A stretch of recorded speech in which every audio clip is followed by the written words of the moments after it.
honestly, I feel like as an African American, this diaspora bullshit is dumb as fuck. Stupid. Don't get me wrong, it's stupid as hell. And also a little bit frustrating because we know if the tables were motherfucking turned and this was AAs talking about Africans, baby, we be getting dragged on this internet for weeks. We be getting all types of names, baby. All types. And to receive hate from a group of motherfuckers that look identical to us is the craziest shit ever. And I honestly would have never expected it.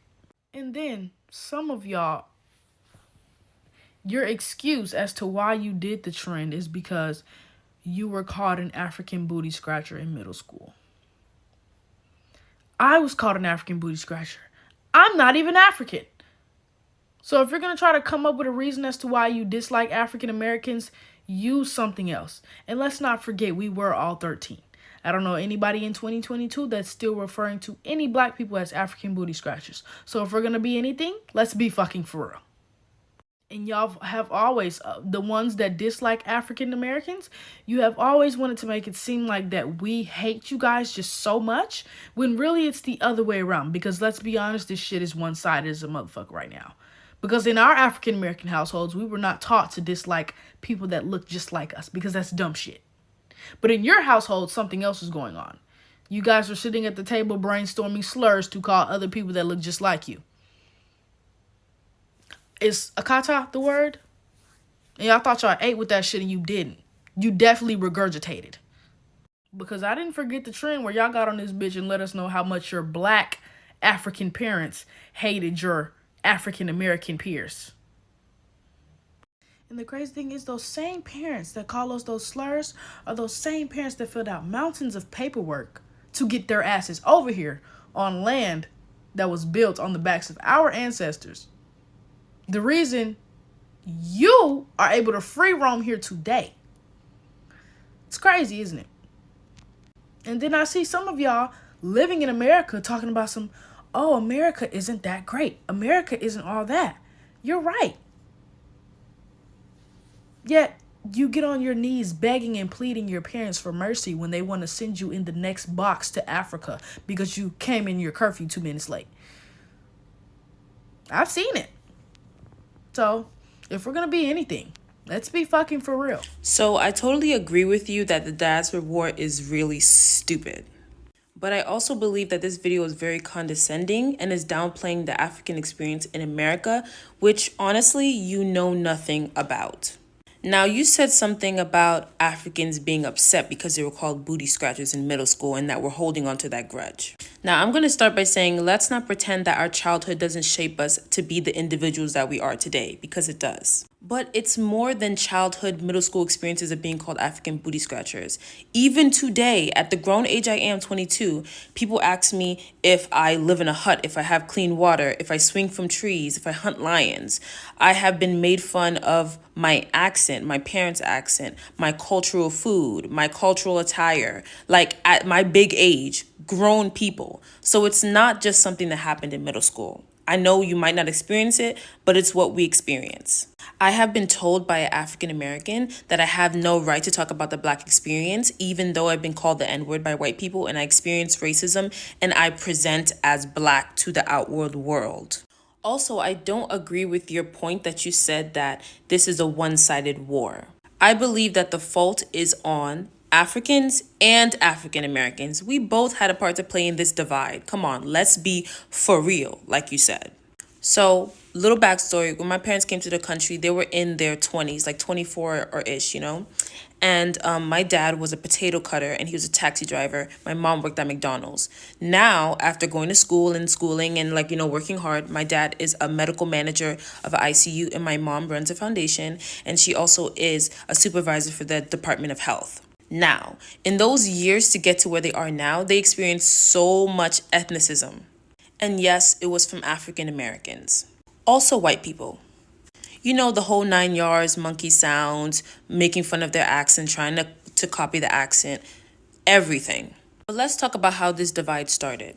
It's white supremacy, y'all. I have had African Americans who treated me horribly in the past come to me and tell me that they are sorry and that the reason that they treated me that way was because they wanted to be so distant from Africa because of how Africa is portrayed as dirty, nasty, and broken. Now, who gave them that perception?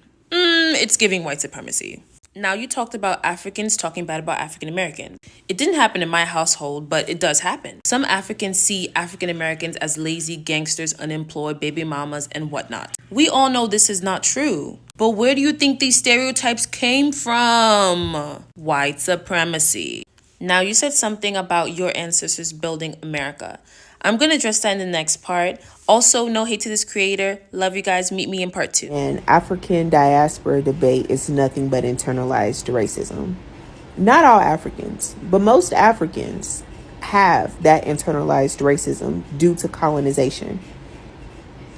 Literally being taught that there's something wrong with your skin color, which is why skin bleaching is something that's so prominent within Africa, because they've been taught to hate the color of their skin and to hate their culture that they came from. And when you think about it as well, we have those same arguments with other African Americans. Candace Owens is a perfect example of somebody who embodies internalized racism, literally hating who you are, hating what you look like, and hating the culture, the ethnicity, the race, the nationality that you come from. It's the same thing. So there's no, oh, I'm better. Because in their minds, they think degrading each other and other people who look like them puts them into closer proximity to whiteness, when no matter what, no matter where you go, white people are still going to look at you and they're going to be like, look at this. Hey, there's classism everywhere, right? Right? Right. Yeah. And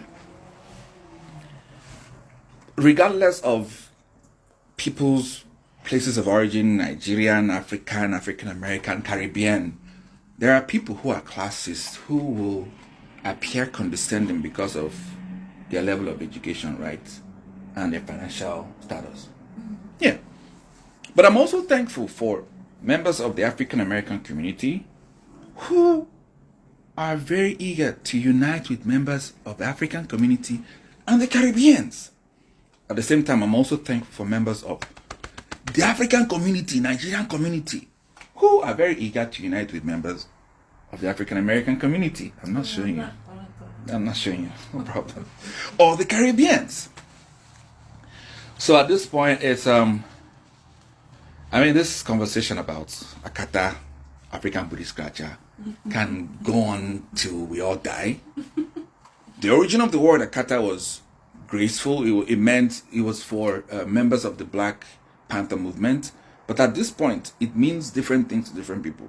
I personally don't even use it on African Americans. I don't think anybody should, because it's offensive. Some people find it offensive. And African Booty Scratcher, oh yeah, people still call me that. You people should stop calling people African Booty Scratcher too. But basically, I don't like this whole divide and conquer stuff where you're smiling and think it's funny.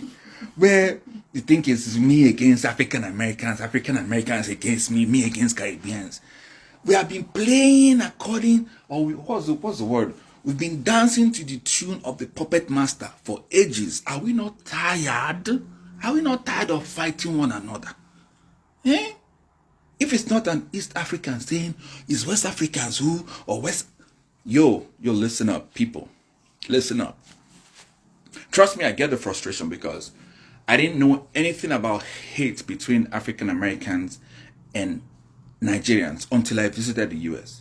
And I saw for myself firsthand. The hate first came to me. But I can understand because people's experiences are different. And I've had people tell me, hey, you're different. I'm like, what do you mean? Like, you're not like, Nigerians are condescending. You're not like Nigerians. I'm like, bro, I'm Nigerian. And at the same time, there are people, African Americans, who have been told, I like you because you don't behave like black. So there are just a bunch of mean people in every different group. The focus should be to unite and to ignore them. Well, not ignore them, but to move forward. Okay, so since I've been seeing this all over my For You page, and now we want to have this conversation, let's do it. Like you said, if we're gonna be anything, let's be fucking for real. Nigerian, and this whole diaspora thing, I'm not with it as well. However, you said a whole lot of things that got under my skin, so I'm gonna talk about it.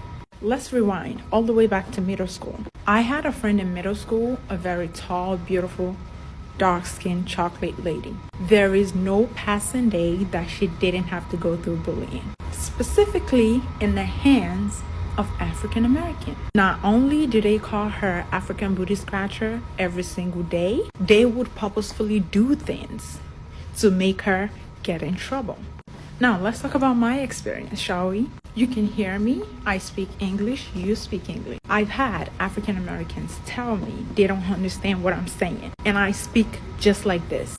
I will wake up every single day, wash and scrub deodorant, perfumes, and I'm gonna walk in a classroom or anything, and I'm still gonna see African Americans tell me, why does it smell in here? It stink right on top of my head. So one thing we're not gonna do is sweep it under the rug, because the rug do get dirty and needs to be washed.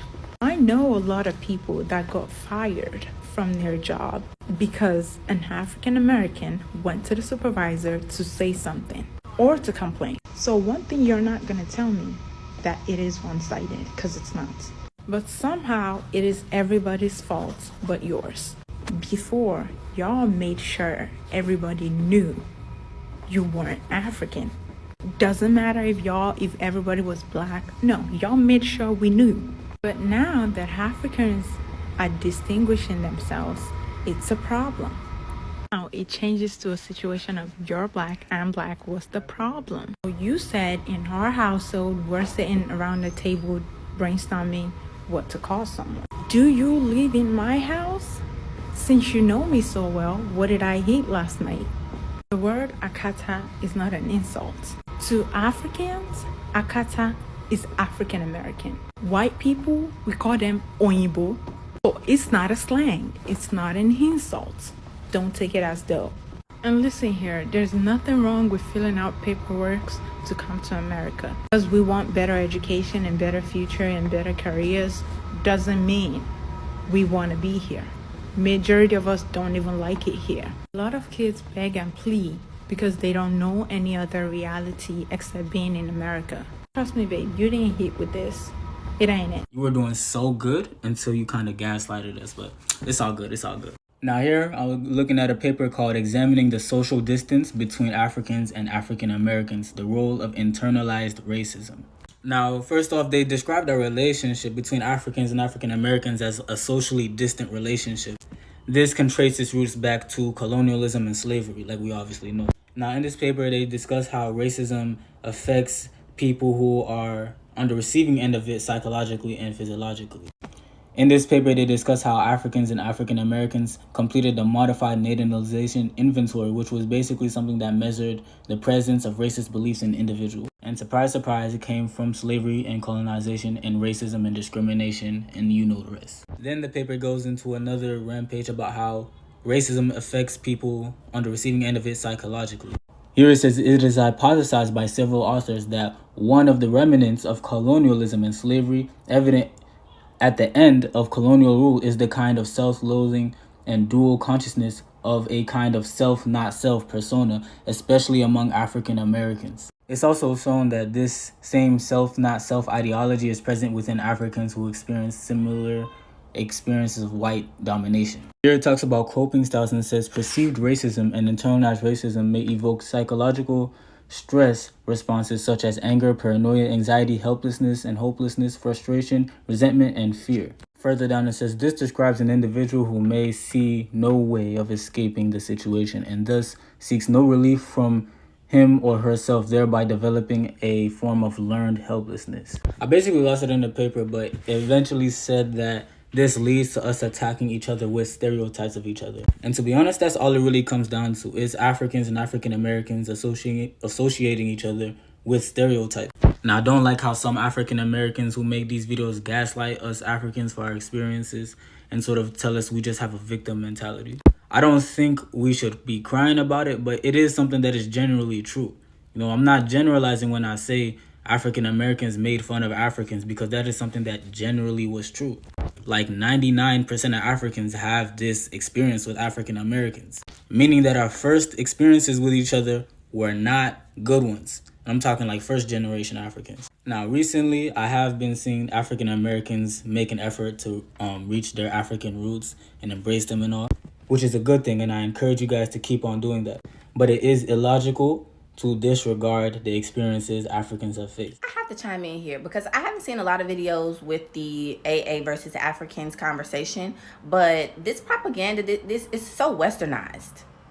I literally just spent a week in Africa. I went to 3 different countries. I was there a week and a half ago. I went to Egypt, Morocco, and Senegal. I have literally never felt any type of tension between Africans and myself while on the continent.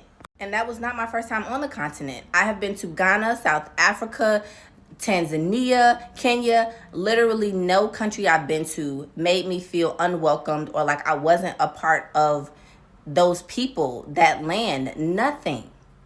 Regardless of these conversations, please do not let these conversations stop you guys from visiting African countries, because it is not like that over there. I promise you. We have to stop this foolishness. Like, it's not going to get us nowhere fast. We all just got to love each other. We all look the same. Diaspora war is diabolical, and it breaks my heart because it is designed by these people.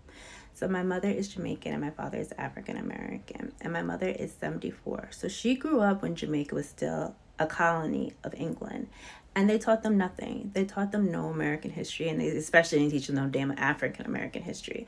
But what they did teach them was all of the negative stereotypes about Black people in America. They lie, they steal, they're terrible people, be afraid of them. So when my mom came to New York and she met my dad, they got married, they had kids, she decided, OG nerd that she is, to take it upon herself to educate herself about Black people and their experience here in these states. So my mom always says if West Indian people knew what happened to Black people in this country, their perspective would be completely different. And we might... So yes, I do agree that this whole diaspora war is stupid as hell. However, I feel like this video is very condescending to the immigrant experience in America, which you clearly know nothing about. Okay, starting with African booty scratcher or whatever. Yes, everybody that was Black or dark-skinned was called African booty scratcher, but the insult of that joke was being African. And that's because a lot of people believe that, you know, being from Africa was a negative thing. And yes, everybody was bullied in middle school. But I feel like this was more than just middle school bullying, being called African booty scratcher. Even at the grown age today, I am not grown, but, 18, I still get asked, questions like, do I have water at home? Do I swing from trees? All that extra whatever shit. And not only did, we grow up with a lot of bullying, we did witness, our parents, our loved one, our family members also get bullied by grown adults. So it was not just something that, just happened in middle school. I know you may have not really experienced it, but it's what a lot of other African people do experience. There is a lot of African people that also, say a lot of ignorant things about African American people. Try to tell their kids to not hang out with African American kids. It didn't happen in my household, but yes, it definitely does happen. I've had African American friends that, treated me horribly in the past tell me that they're sorry, and the reason why they wanted to be so distant from Africa was because of how Africa was always being portrayed as, nasty, dirty, and broken. Who gave this perception? White supremacy. There's also African people that think, African Americans are lazy, ghetto, loud, baby mamas, all that whatnot. And then again, where does this stereotype come from? White supremacy. So no, I do not think this is like a one-sided war. I feel like African people and African American people both had a part to play in this stupid-ass divide. I feel like we as Black people should not be arguing about which flavor of Black is the best, because at the end we are all properly seasoned and need to be focusing on how powerful it could be if all Black people could come together.